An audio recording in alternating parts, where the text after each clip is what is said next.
नमस्कार, म हेमराज सापकोटा। हाम्रो यो एउटा 25 जना सदस्यहरू हामी कृषकहरू मिलेर एउटा संस्था बनाएका छौँ, जसमा हामीले चाहिँ यो एउटा पाठशाला, हाम्रो कृषक पोषण पाठशालाको रूपमा हामीले चाहिँ यहाँ काम गरेका छौँ। यसरी यतिको चाहिँ सफल बनाइएको छ। यो हाम्रो चाहिँ टेकनाथ पहाडी मामाको चाहिँ बारीमा हामीले एउटा पाठशाला चलाएका छौँ, जसमा हामी 25 जना कृषकहरूले यसरी नै हामीले घर घरमा, प्रत्येकको घरमा पनि हामीले यसरी नै गरेका छौँ।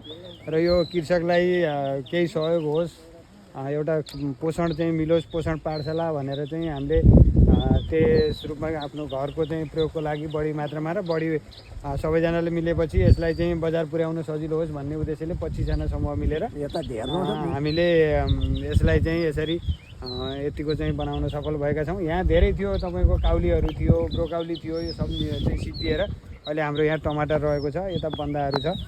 अब यहाँ घिरौँला काँक्राहरू लगाएका छौँ हामीले। यसरी नै सबै 25 जना कृषकले आफ्नो आफ्नो घरमा सबैले बनाएका छौँ। अब अरू त सबैले चाहिँ यसरी नै गर्नु होला, राम्रो छ स्वास्थ्यको लागि, आफ्नो लागि। यो शुद्ध एकदम विषादी रहित, हामीले विषादी यसमा कति पनि प्रयोग गरेका छैनौँ। अर्ग्यानिक तरिकाबाट गणेउला मल प्रयोग गरेर हामीले चाहिँ यतिकोसम्म बनाउन सफल भएका छौँ। धन्यवाद। धन्यवाद।